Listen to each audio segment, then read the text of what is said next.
السلام عليكم ورحمة الله تعالى وبركاته. دمان قيات يوتيوب هاني سلامي عشركنا وحو كسابسن yahay sidaan u sharixi lahayn team viewer.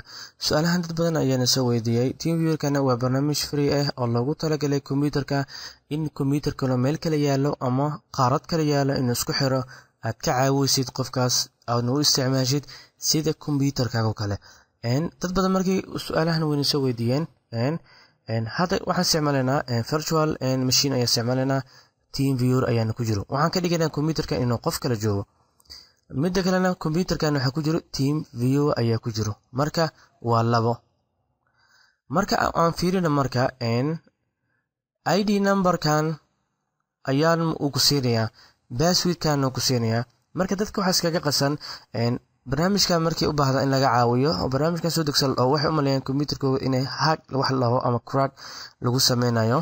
barnaamijkan waa barnaamij sharciyeysan.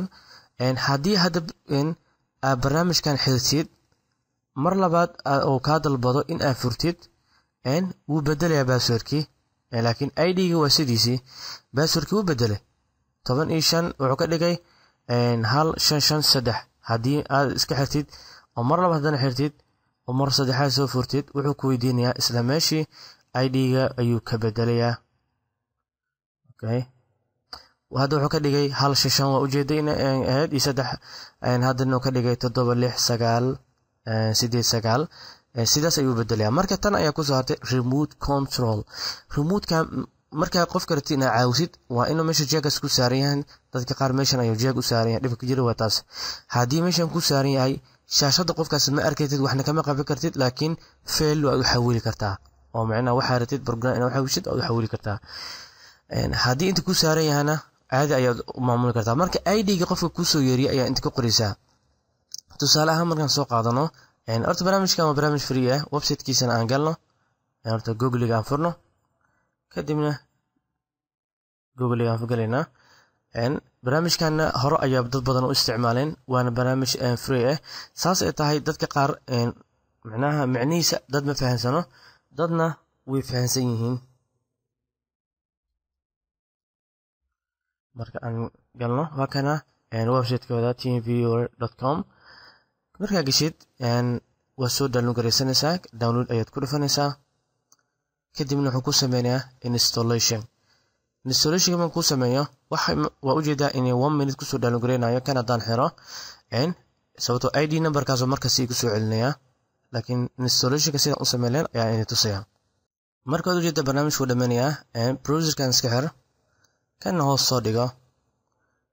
installationka markuu dhammeeyo waxaan isku dayaynaa inaan ku shubno open ayaa leenahay. asoo ku jira ayaa mar labaad rabnaa inaan ku shubno sidii dadka qaar u ogaadaan habka loogu shubo.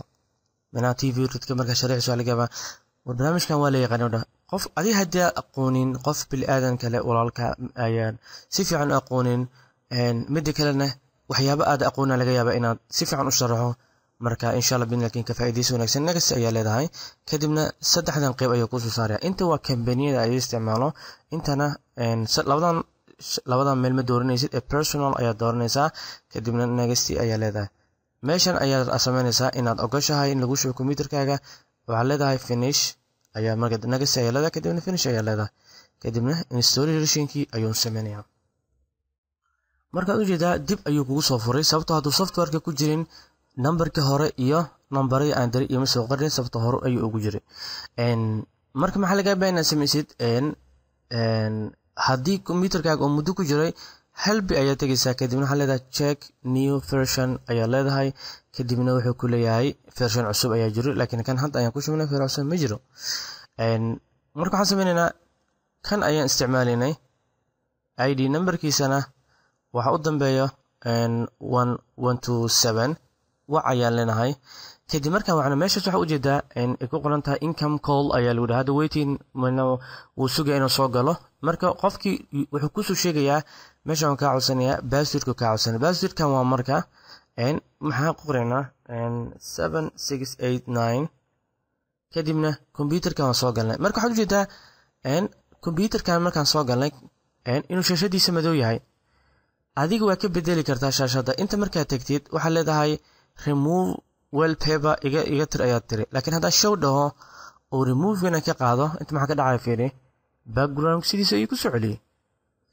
Marka waxaad kaloo samayn kartaa markii viewga laga hadlo waxaa kaloo samayn kartaa in aad shaashada ka bedeli karto resolutionka sababtoo ah kan waa virtual machine laakiin resolutionka qofka shaashadiisa ka weynayn kartaa waa ka yari kartaa sidaad ka yeeli kartaa iyo in aad zoom ku samaysid shaashadan sidaan kale aad ugu weynaysid kadib markaa shaashada sidaas ugu weynaysid sidaas ayuu ku noqonayaa. markuu sidaas kugu noqdo waxaad arkaysaa meeshan qualitygiisii inaad waxyaabo badan aad ka bedeli kartid speedka. inta markaan soo aadno meeshan computerka waa dami kartaa. meeshan waxaa ku qoran control alt del waa restart inaad ku samaysid computerka log waa inaad ku xirtid kadib meeshan log waxay tahay inaad markii meesha username passwordka la geliyo computerka aad loo yaqaan meeshaas kadib haddii u baahato computerka inaad reboot ku samaysid log off reboot iyo reboot in safe mode markaad inaad u dirtid iyo inta inaad markaad inaad kulli ka xirtid remote controlka meeshaas ayaad ka xirisaa. waxaa noo soo haray inaad soundga noo soo haray video. haddii aad u baahan tahay jotting inaad qofka la samaysid tusaale ahaan marka inta samaysid waxaan u qorayno haddii inta dhahno waxa u soo baxayo qofkaas shaashada waxa ugu soo baxayo wixii aan u qoray. haddii inta asal wax kale ku soo qoro soo diro inta ayay ka soo baxayaan isla meeshii sababtoo ah numberkan iyo magac haddii magacyo idin leeyahay waa sidaas oo kale.